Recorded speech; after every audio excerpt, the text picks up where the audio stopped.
Bonsoir à toutes et à tous et bienvenue dans cette seconde vidéo de la chaîne Berserk te parle et également second épisode des corrections de vos mouvements. Je suis très content de vous retrouver, néanmoins je dois commencer cette vidéo par une mauvaise nouvelle. Effectivement, je suis au regret de vous annoncer que je ne vais pas pouvoir continuer à publier 3 vidéos par semaine sur YouTube comme je le fais avec tant d'assiduité depuis plusieurs mois. Effets spéciaux. Trêve de plaisanterie, avant de commencer ces corrections de mouvement, il me reste une petite chose à faire. Effectivement, il s'agit de remercier mon incroyable sponsor. Non, c'est toujours moi qui sponsorise cette chaîne et ce concept de vidéo par le biais de l'adresse email qui s'affiche juste en bas de votre écran. Adresse à laquelle vous pouvez m'envoyer vos demandes de coaching. Et comme le ferait tout bon influenceur du feed game, j'ai mis en place un code promo qui s'affiche juste en haut de votre écran. Il s'agit du code BERSERK10 qui, si vous l'insérez dans votre demande de coaching par mail à cette adresse ou par message privé sur Instagram, vous permet de bénéficier d'une réduction de 10% sur les tarifs de mes coachings dans les formules semestrielles et annuelles. Et ce code sera effectif tout au long du mois d'octobre parce que c'est le mois de mon anniversaire. Il s'agit également, au-delà de faire un petit peu de publicité, de remercier les abonnés de cette nouvelle chaîne YouTube Berserk te parle, qui est de moins en moins nouvelle, soit dit en passant.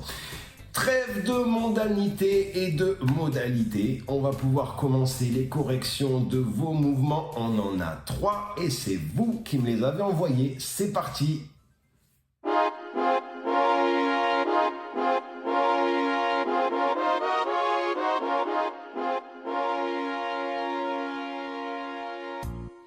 Alors la première vidéo que nous allons analyser aujourd'hui est une vidéo qui m'a été envoyée par Anne-Marie, puisqu'effectivement il y a des nanas qui suivent Berserk te parle pour notre plus grand plaisir. Et j'espère au passage que son initiative sera rejointe à l'avenir par davantage de femmes afin que les conseils prodigués par cette chaîne soient le plus diversifiés possible. Ceci étant dit, Anne-Marie nous propose son interprétation du front squat à la barre libre et elle m'a demandé de lui proposer des suggestions d'amélioration pour son mouvement. Alors Anne-Marie, avant d'améliorer ton mouvement, on va d'abord le corriger, puisqu'effectivement, même si l'exécution est relativement propre, il y a selon moi un élément problématique majeure. Il s'agit effectivement, et je vais faire un petit zoom pour qu'on puisse s'en rendre compte le mieux possible, il s'agit de cette oscillation du buste au démarrage de tes reps. Alors, plus la série avance, plus cette oscillation est prononcée. Et le problème, enfin il y a 2 problèmes, mais le premier problème qui se pose effectivement, c'est que la réquisition des quadriceps va décroître quand tu vas faire ça, puisqu'effectivement c'est les lombaires qui vont amorcer ton mouvement, donc perte de rendement. Mais au-delà de ça, évidemment, le deuxième point, c'est un risque d'usure sur le long terme et un risque de blessure court, moyen, long terme. C'est, comme je l'ai expliqué dans la dernière vidéo, le fait de porter une ceinture ne nous exonère absolument pas des risques de blessures inhérents notamment aux oscillations du buste. Donc ça, je pense que c'est une mauvaise habitude qu'il va falloir chasser le plus rapidement possible afin d'augmenter ta rentabilité sur les quadriceps et afin de diminuer les risques de blessures ou d'usure, de désagréments, de douleur dans la région du bas du dos. Il va falloir s'assurer de faire un mouvement qui soit vertical autant durant la descente que dans la montée. Pour ce faire, on peut parler maintenant des améliorations. Je te propose effectivement 2 suggestions, comme tu me l'as demandé. La première suggestion serait de faire le mouvement sur un cadre guidé en row, comme je l'appelle, c'est-à-dire en position départ arrêté. Et il y aurait plusieurs il y aurait plusieurs avantages à passer sur cette type d'exécution. Le premier serait qu'il n'y aurait plus besoin de s'inquiéter de la stabilisation et de l'oscillation du buste puisque le cadre guidé t'imposerait cette verticalité. C'est une option que je trouve intéressante dans l'optique de la sécurité. Maintenant, on peut voir aussi que dans ton exécution, en haut du mouvement, tu as tendance à marquer un petit temps de pause, comme pour valider la rep ou bien pour entre guillemets, récupérer et prendre une petite seconde pour souffler en haut de la rep. Alors moi, je te proposerai, toujours dans l'optique du front squat au cadre guidé en row, de marquer cette pause non pas en haut du mouvement, puisqu'en haut du mouvement, quand tu fais ça, eh bien tu dois quand même stabiliser la barre, donc il y a toujours une tension au niveau des lombaires, et cette seconde, c'est une seconde d'exposition des lombaires à une tension qui, selon moi, est inutile. Et également, ça te permettrait du coup de partir en position arrêtée et de faire une répétition qui soit plus explosive et franche, avec éventuellement davantage de poids. Selon moi, cette première suggestion de front squat au cadre guidé en row serait l'alternative la plus judicieuse dans une optique de développement de la masse. Maintenant, deuxième suggestion, ce serait de changer la cadence de ton mouvement, de faire un mouvement de front squat à la barre libre, comme c'est le cas présentement, mais avec une cadence augmentée. Cette cadence augmentée virerait le petit temps d'arrêt qu'il y a en haut de ton mouvement. Tu ferais un mouvement que j'appelle d'essuie-glace. Tu montes dès que tu es en haut, tu descends dès que tu es en bas, tu remontes, etc., etc. Un peu à la manière de Ronnie Coleman, si je puis me permettre la comparaison. En tout cas, il y a du bon à prendre même chez les bodybuilders professionnels, pour le commun des mortels, je veux dire. Et en fait, la plus-value de cette suggestion serait que c'est un petit peu plus dépensier en termes de calories, et ce serait énergétiquement c'est plus dépensier, et ça te permettrait aussi de faire des séries plus longues. Tu aurais une meilleure brûlure. Et du coup, ce serait plutôt une suggestion que je te conseillerais si tu cherchais à améliorer soit ta condition physique, ça s'implémenterait parfaitement cette façon de faire du squat dans un programme pour perdre du poids par exemple, encore que au vu de ta silhouette, je ne pense pas que ce soit l'objectif, mais je le précise quand même pour tous ceux qui nous regardent. Ou bien d'améliorer la qualité de tes quadriceps, puisqu'effectivement, ne leur laissant pas le temps de reposer en haut ni en bas, eh bien tu serais en tension permanente, et donc c'est un autre type de fibres musculaires et un autre type de stimulation pour ces fibres musculaires qui serait réquisitionné avec cette suggestion-là. Donc voilà deux axes d'optimisation pour ton mouvement: le row au cadre guidé pour plus de sécurité, pour pouvoir charger davantage et donc dans une optique de masse, et un mouvement plus cadencé en libre, toujours en respectant une verticalité parfaite, mais sans aucun temps mort ni en haut ni en bas, avec des séries un peu plus longues pour améliorer la qualité de tes quadriceps. Voilà pour toi, Anne-Marie. J'espère que ces conseils t'auront ouvert des voies de réflexion. Je t'invite à me faire un retour dès que tu auras vu cette vidéo.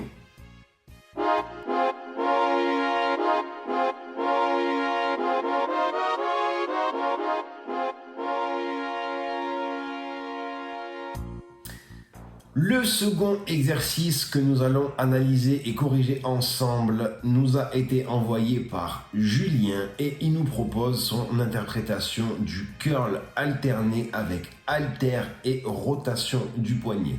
Alors Julien, avant de rentrer en profondeur sur la correction de ton exécution, permets-moi de te donner mon opinion sur cet exercice, et étant donné qu'elle n'est pas très positive, une alternative à ce mouvement.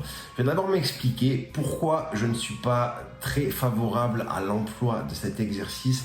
Eh bien c'est simple, c'est parce que il y a deux raisons principales. Premièrement, je trouve qu'il est beaucoup trop simple de tricher sur cet exercice. Alors, quand je dis tricher, je ne parle pas forcément de bâcler l'exécution pour mettre plus lourd, mais bel et bien des réflexes innés qu'on va avoir naturellement en exécutant cet exercice. L'emploi de l'épaule et la sursollicitation de l'avant-bras sont pour moi de vrais points négatifs à l'emploi de cet exercice, même s'il a des bons côtés. Effectivement, le fait de venir faire une contraction sur la rotation, ça permet de donner une stimulation un petit peu différente et très ciblée au biceps, mais pour moi c'est un exercice qui n'est judicieux que dans des cas très spécifiques, quand on a déjà un très fort développement du biceps et éventuellement une carence à certains endroits.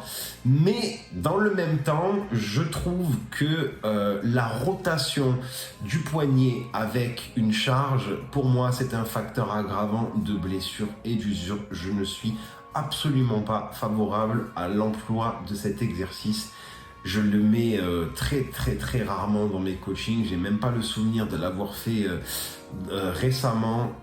Et en ce qui me concerne, durant ma pratique de sportif, et je pense qu'on peut quand même me faire un petit peu confiance au niveau des biceps. Je ne l'ai jamais ou vraiment très peu utilisé. Et si je l'ai utilisé, c'était vraiment au début, avant de vraiment développer cet instinct de préservation.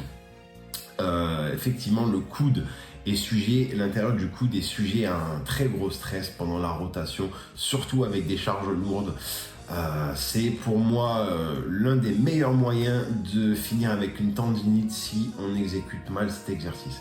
Bien, maintenant que ça c'est dit, les deux alternatives que moi je te propose, deux exercices qui vont à eux deux combinés remplir la même fonction et même mieux, parce que ça c'est le genre d'exercice qui entre guillemets remplit plusieurs fonctions et du coup on finit dans un côté bon dans rien mais bon dans tout mais excellent dans rien, si tu vois ce que je veux dire.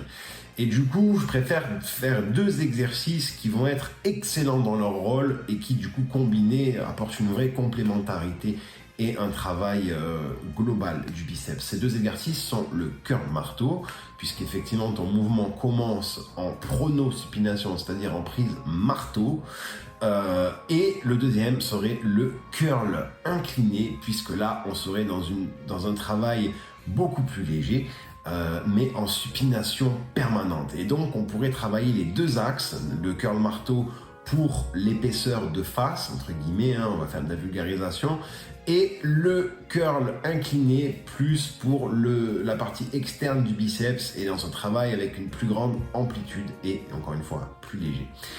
Bon, ça c'est mon avis. Maintenant, pour en revenir à ton exécution, il y a plusieurs choses qui me chagrinent un petit peu dans cette exécution. La première, ça va être l'amplitude de ton mouvement. Effectivement, le démarrage de tes répétitions s'effectue sur un bras qui est un petit peu relâché, mais qui n'est pas complètement étiré. Le biceps, c'est un muscle qui se travaille en faisant des exercices principalement d'amplitude avec des charges modérées, voire légères.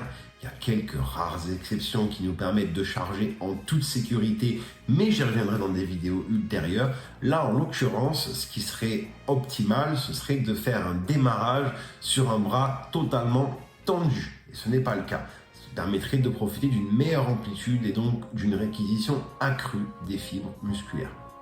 Le deuxième point, ça va être ta cadence d'exécution. Ta cadence d'exécution, alors autant je peux comprendre le côté on redescend plus lentement pour passer un peu plus de temps sous tension et surtout pour ne pas se blesser, puisque faire la rotation rapidement en redescendant, encore une fois, c'est un moyen de se blesser. De toute façon, tout ce qui va être autour de cette rotation, que ce soit monter une charge et faire une contraction sur la rotation avec une charge lourde, en combinant le travail de rotation et de stabilisation, c'est dangereux. Le fait de redescendre rapidement en faisant une rotation, c'est dangereux aussi. Donc vraiment, je ne suis pas favorable à cet exercice, mais je l'ai déjà dit. Donc la cadence aurait plus intérêt à être un peu plus dynamique pendant la montée, histoire de ne pas passer trop de temps à faire cette rotation lente, et un peu plus contrôlée pour la descente. Voilà, le fameux 2 temps, 1 temps. 2 temps pour la descente, 1 temps pour la montée. Alors je te dis pas de monter à toute vitesse, parce que là encore, danger, mais honnêtement, danger dans toutes les configs pour moi sur cet exercice. Et troisième point, qui pour moi c'est vraiment l'enjeu sécuritaire le plus important, de la plus grosse erreur en fait que je vois sur cette vidéo. Alors c'est un petit peu dû au fait que tu es une haltère sur laquelle tu es empilé plusieurs poids et du coup elle est très large. Mais en même temps je suis pas convaincu que même sans les poids elle n'est pas la même longueur, enfin bref. Tu aurais plus intérêt à faire cet exercice avec les fameuses haltères dans la salle de muscu, tu sais, celles qui sont qui prennent en volume, mais pas forcément en longueur, quand elles deviennent plus lourdes, ça te permettrait de devoir t'écarter moins de ta cuisse. Parce que là, le problème qu'il y a, c'est que quand on fait les biceps, ce qui est intéressant, c'est de rester dans un axe perpendiculaire. Tu as l'os du bras qui va descendre, et ce qui est intéressant, c'est de tirer dans un axe qui soit perpendiculaire à cette première ligne. Le fait d'excentrer l'avant-bras sur le côté, comme tu le fais, c'est un stress supplémentaire sur l'intérieur du coude. Encore une fois, un facteur aggravant pour les possibilités de blessures et d'usure. Et vous m'entendrez souvent redire ça parce que un des enjeux principaux pour cette chaîne, c'est évidemment d'instruire, mais aussi de faire de la prévention. Donc, je t'encouragerais, si tu tenais à continuer à faire cet exercice, à faire une petite flexion sur le côté de manière à rester dans l'axe au niveau du bras et de ne pas l'excentrer. Si tu restes droit, tu vas être obligé d'aller vers là, alors que si tu te penches, tu peux venir dans le bon angle, et c'est un axe de travail qui serait beaucoup plus sain et beaucoup moins dangereux. Encore que en termes de sécurité, la solution optimale pour moi serait de trouver des alternatives à cet exercice. Tout ce que je dis n'engage que moi, mais en ce qui me concerne, c'est un exercice que je n'affectionne pas du tout et que je déconseille même. Voilà. J'espère que mes conseils t'auront un petit peu éclairé. Ne m'en voulez pas de proposer des alternatives à vos exercices. Vous m'envoyez vos vidéos pour avoir mon avis et je vous le donne, qu'il aille dans votre sens ou pas, malheureusement. Mais j'estime que c'est pour votre bien et pour le bien de tous ceux qui nous regardent. Moins il y aura de gens qui feront des rotations du poignet avec une charge lourde, moins il y aura de tendinite, j'en suis convaincu. Exercice suivant.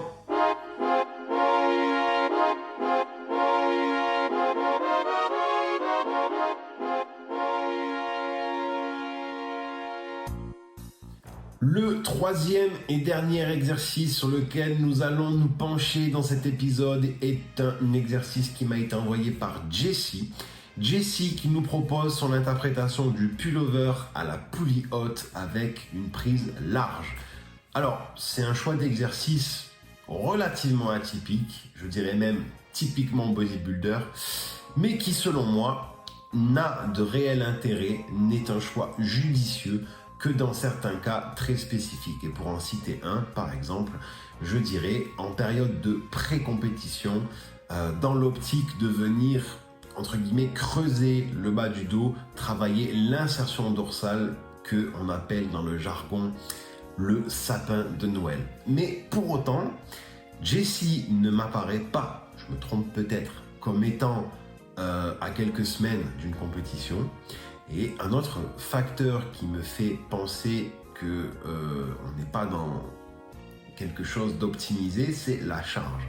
Effectivement, si l'objectif était de venir travailler efficacement l'insertion dorsale en bas du dos, le sapin de Noël, la meilleure configuration de l'exercice serait de le faire avec une charge plus légère. Là, elle est relativement lourde, la charge, en tout cas je la trouve lourde pour cet exercice là.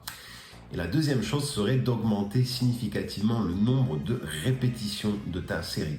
Là tu nous fais une série de 12 répétitions lourdes pour cet exercice, et je ne pense pas que ce soit une configuration optimale parce que ce n'est pas un exercice que je conseille. Encore une fois, mes propos n'engagent que moi, mais je pense qu'en dorso on peut me faire éventuellement confiance. Ce n'est pas un exercice que je conseille dans la recherche de la masse. Le pullover, pour moi, quand j'entends pullover, effectivement, ça c'est une alternative qui permet de venir creuser le bas du dos assez efficacement, mais dans une autre configuration, série plus longue, charge plus légère. Mais pour moi, quand j'entends pullover, c'est le pullover classique avec un haltère. Et donc, dans cette configuration avec haltère, la réelle plus-value qui est apportée par cet exercice, c'est la phase d'étirement. Si l'objectif pour toi était d'avoir un exercice qui va te procurer un bon étirement, eh bien je regrette de t'annoncer que la position de tes coudes n'est pas adaptée. Si tu voulais rechercher un bon étirement qui isolerait efficacement les dorsaux, il faudrait resserrer les coudes et les envoyer vers l'avant à chacune de tes répétitions pour obtenir la quintessence de l'étirement dorsal. Donc, assez mitigé par rapport à cette exécution. La forme d'exécution n'est pas horrible en réalité, mais je pense que la vraie plus-value de cet exercice dans cette forme d'exécution-là serait en série plus longue avec un poids plus léger et t'attarder un petit peu plus sur la phase de contraction. Un autre point que j'apprécie pas tellement sur cet exercice, en comparaison à la version classique avec haltère notamment, c'est qu'il exerce une tension assez prononcée sur les triceps. Et donc voilà, c'est pour moi un autre point négatif de cet exercice. Donc voilà ce que je pense de à la fois cette exécution et à la fois cet exercice. J'espère que je t'aurai apporté des pistes de réflexion. N'hésite pas, encore une fois, à me faire un retour.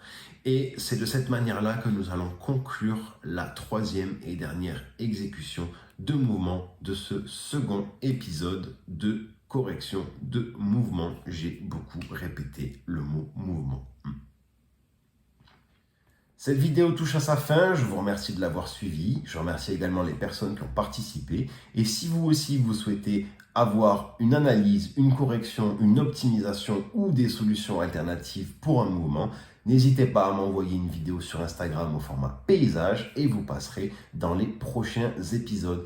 J'en profite aussi pour vous rappeler que dans le cadre de mes coachings, au-delà de la mise en place des plans alimentaires, de la conception des programmes d'entraînement, eh bien, la correction de l'intégralité des mouvements que je mets dans les programmes est également au menu. Voilà, donc je vous remets l'adresse email en bas à laquelle vous pouvez m'envoyer vos demandes de coaching. N'oubliez pas le code BERZERK10 pour avoir 10% de réduction sur les formules semestrielles et annuelles, et ce, durant l'intégralité du mois d'octobre. Et je vous dis à très bientôt.